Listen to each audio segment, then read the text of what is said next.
Bienvenue à toi dans ce nouvel épisode de Hold Up, mon podcast. Et dans la suite de l'épisode juste avant, on va continuer dans la thématique du coaching. Je vais te faire plusieurs épisodes comme ça, je ne sais pas encore combien. Je ne sais pas si je vais alterner entre que des sections de coaching et après que des conseils ou un peu de conseils, un peu d'idées, un peu de sessions de coaching, on verra.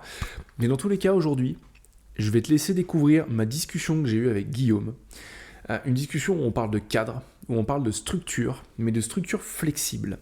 C'est quelque chose, moi, qui m'a vraiment travaillé, fait chauffer les neurones les dernières années. C'est comment est-ce que tu peux créer des structures qui te cadrent, qui imposent des règles, mais qui ne vont pas t'enfermer. Car c'est tout le but, en fait, d'une structure. Aujourd'hui, les habitudes, les routines, tout ça, quand on en parle, souvent, c'est perçu de manière ultra péjorative, ultra négative, comme une contrainte.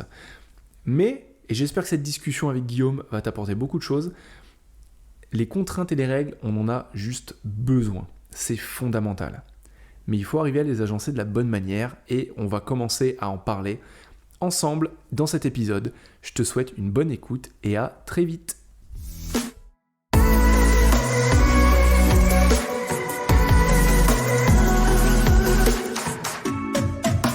Je suis super content de t'avoir avec moi aujourd'hui, Guillaume.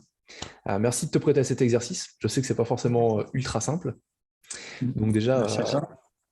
kudos pour ça, bravo. Et, et quand j'aime bien démarrer en connaissant un peu le niveau d'énergie des personnes avec qui je parle. Tu te sens comment là ce matin? Là on se parle, c'est 11 heures du matin, comment est-ce que tu te sens?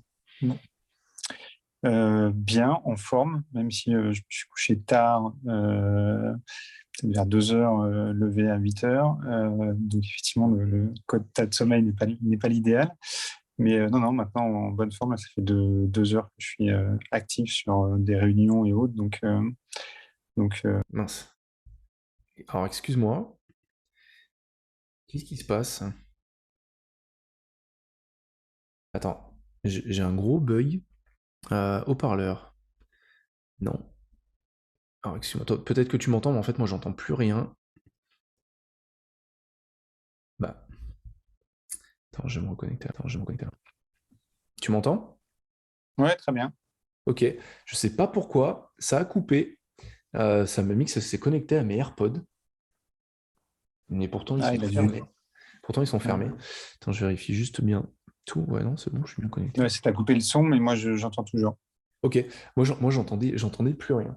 Donc bon, c'est Mm. pas grave. Donc ouais, tu me disais, là, t'es actif depuis 2 heures. Ça a coupé à ce Mm. moment-là. Donc oui, j'ai eu deux sujets différents d'une heure très actifs, donc je suis bien réveillé, en forme Ok, et super. concentré.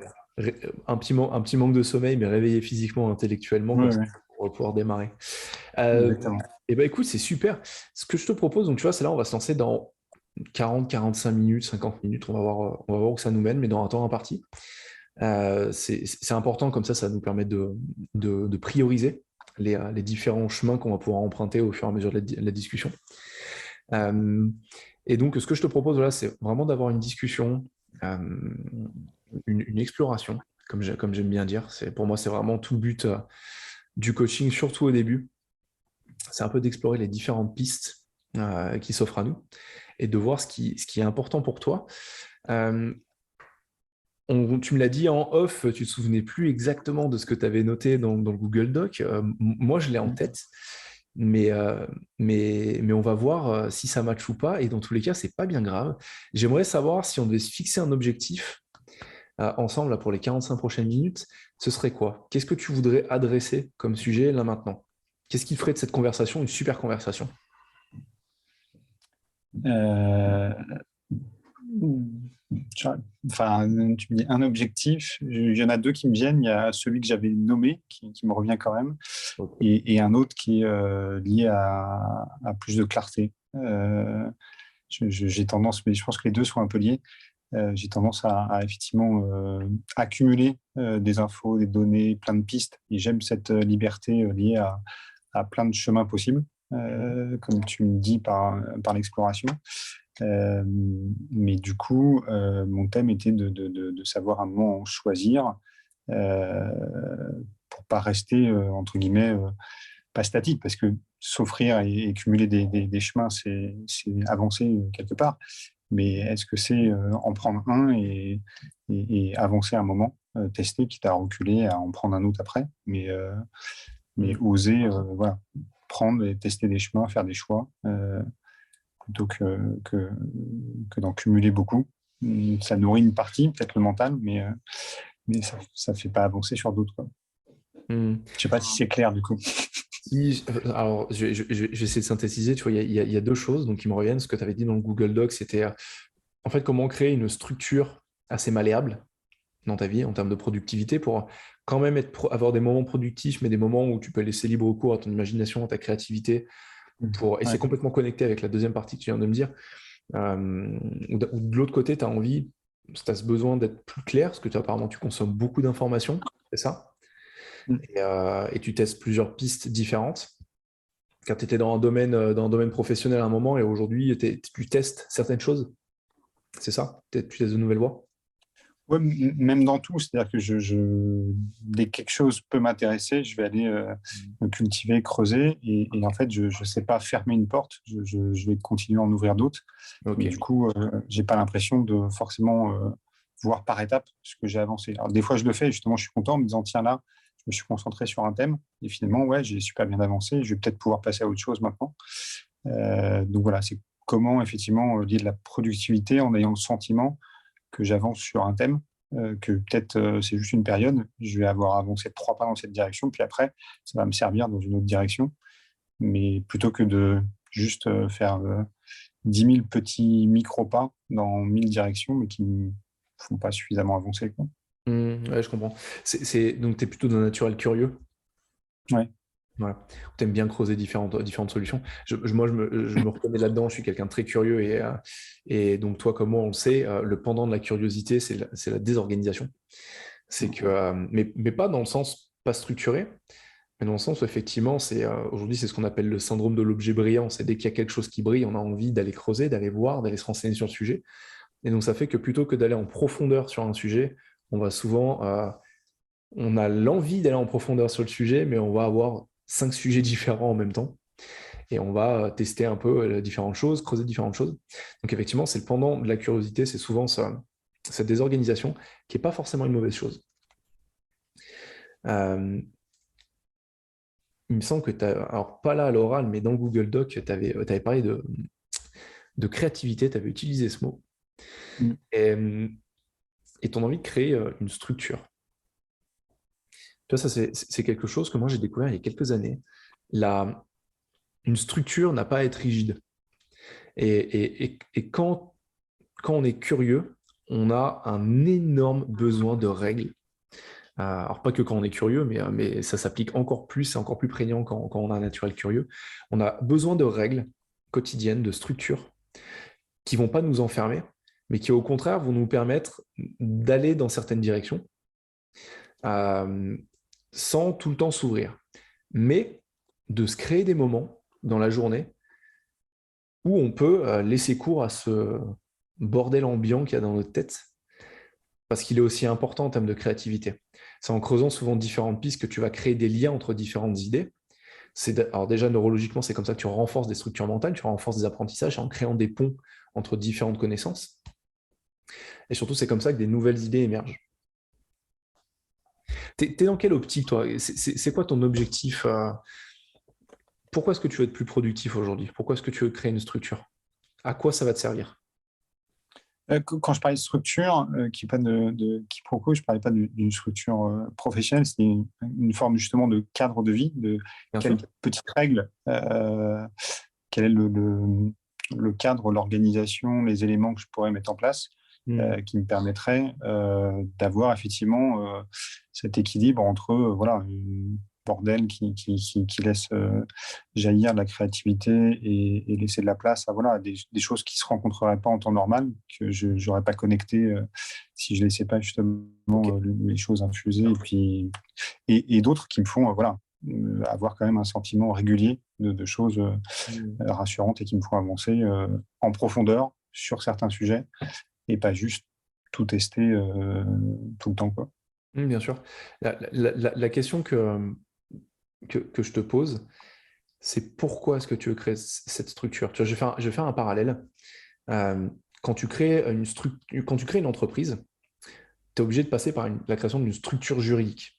Cette structure juridique, elle va avoir des avantages, des inconvénients, elle va se calquer en fait à toi, ce que tu cherches à créer comme entreprise, mais aussi elle va répondre à un objet social. Ta boîte, elle répond à un objet social, c'est son essence, c'est le pourquoi est-ce que cette entreprise est créée.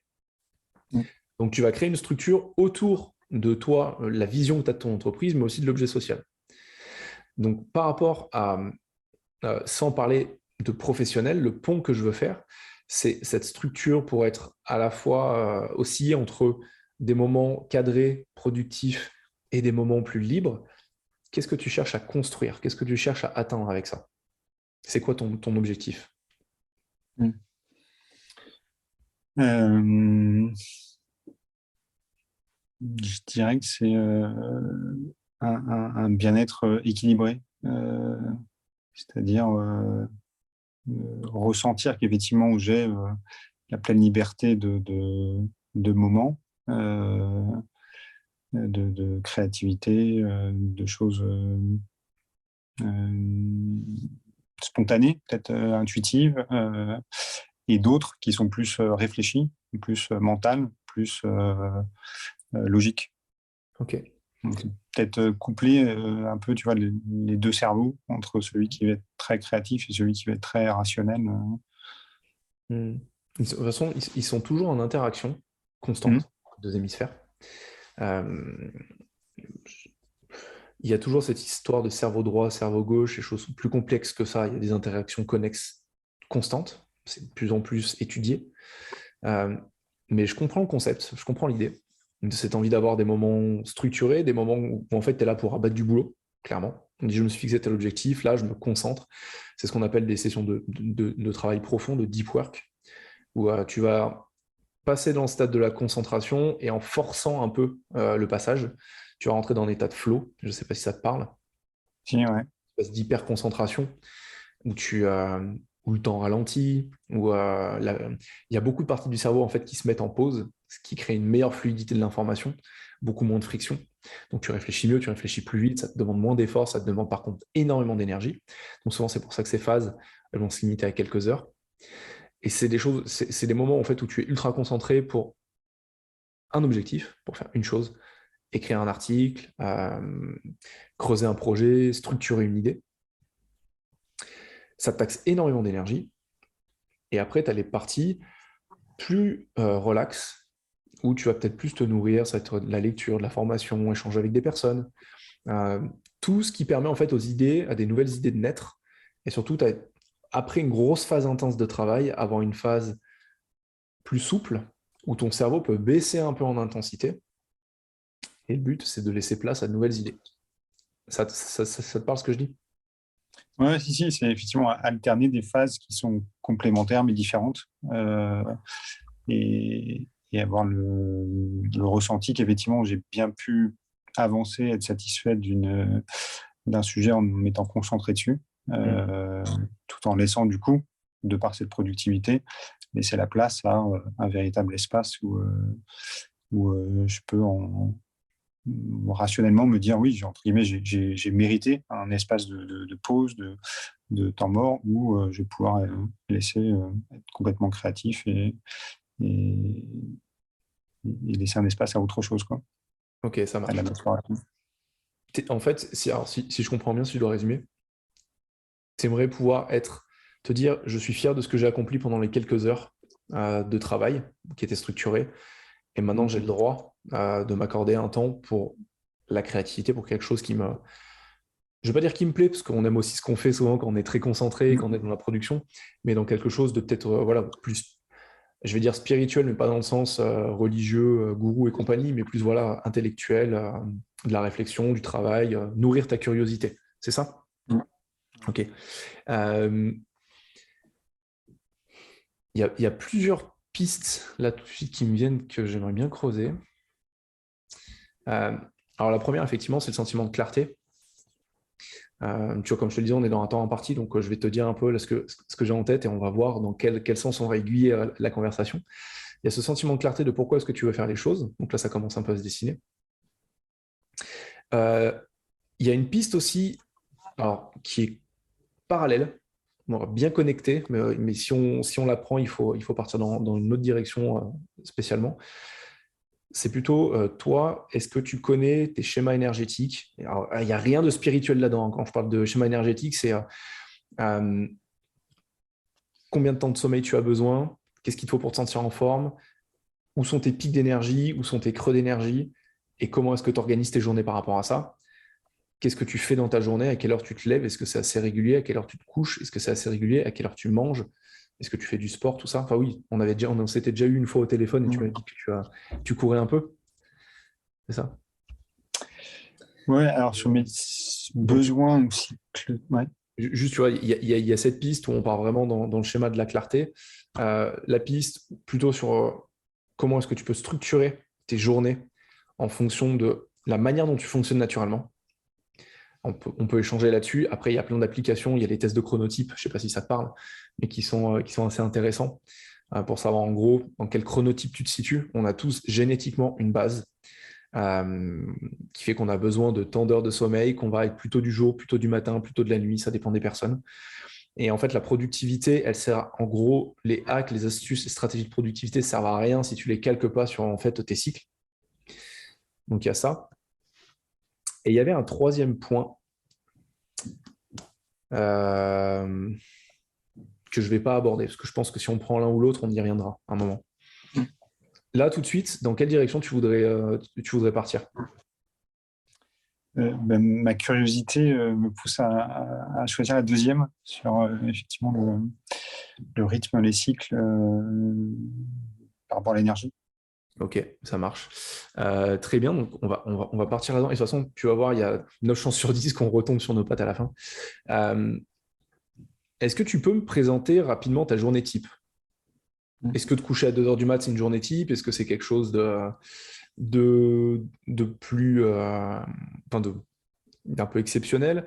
Est-ce que tu es plutôt un couche-tard, plutôt un lève-tôt? À quel moment sont tes pics d'énergie? Comment est-ce que tu organises tes journées, grosso modo? Est-ce que tu peux me décrire ta Ouais. journée moyenne? Ma journée type, alors, entre le week-end et la semaine, pardon, c'est un peu différent, mais la semaine, rythmée par les horaires de travail, je me réveille vers 7h, 7h30, 8h. Je suis pas trop du matin au sens où je mets 25 à 30 réveils pour finir par me lever. Donc, Ok. j'ai la tendance à reporter ce moment de devoir se lever. Après, je vais en 1 heure à peu près prendre un petit déj, me doucher, prendre du temps. J'essaye là dans un rythme d'avoir en semaine quand même. Je suis revenu à une course le matin de sport. Mais là, pendant 2 mois, je m'étais préparé pour un semi-marathon, donc je courais 4 fois dans la semaine. Donc Ok. deux du lundi au vendredi, on va dire, et deux à des rythmes précis. Je m'étais fixé des dates justement le mardi, jeudi pour équilibrer la course et puis samedi, Alors, dimanche détendre. ensuite. Mm. Et ça, j'avais aimé ce rythme, justement. C'est un peu le sujet d'un cadre qui me Mm. convenait parce que j'avais un objectif précis qui était une course. Et donc, j'avais aucune difficulté. J'ai loupé une seule séance, tu vois, où c'était spontané pour moi. Je m'étais donné ce cadre et ça me faisait du bien d'avoir ce support de cadre. Tout comme voilà, prendre un petit déj ou autre sont des réflexes sains de manger sainement, de bien lancer, démarrer la journée. Comme ça, après, c'est le rythme quotidien où je vais plutôt faire très peu de pauses et être concentré sur mon travail, essentiellement sur ordi, sur des coups de fil, sur des réunions, etc. Qu'est-ce que tu appelles très Une peu de pause, très peu de pauses au sens où je ne vais pas faire de pause café, je ne fume pas, donc je suis moins sollicité par ça et je vais plutôt rester actif à enchaîner les choses, les tâches, mais peu faire de coupure, quoi. Mm. Ok, Coupure, se poser 5 minutes à discuter avec quelqu'un et faire une vraie pause. ok, ça marche. Tu déjeunes à quelle heure? Le midi? Euh, je déjeunais par exemple souvent entre 13h et 14h. Ok. Là, récemment, je me suis plus calé sur une équipe qui fonctionnait plutôt sur des déjeuners entre 12h15 et 13h30, on va dire. Donc, je me suis calé un peu et ça ne me posait pas de problème. Et toi, S'adapter à naturellement, ça. tu as tendance à déjeuner un peu plus tard? Naturellement, c'était plutôt 13h, ouais, Ok. entre 13 et 14. Là, c'est plus devenu entre 12h30, 12h45 et 13h30, quoi. Ensuite, je rebosse pour ce qui est de la semaine. Je suis plutôt dans une énergie où quand les choses se calment un peu enfin, quand il y a moins de coups de fil, de téléphone, de monde autour et de sollicitations, je peux facilement rester concentré de 18 à 19h30, 20h. Puis ensuite, j'arrête de travailler, sauf si vraiment je suis lancé sur quelque chose, je m'en suis pas rendu compte, mais quand même, je m'en rends compte. Et après, voilà, je vais rentrer chez moi, dîner plutôt entre 21h et 22, des fois que à 22h. Voilà.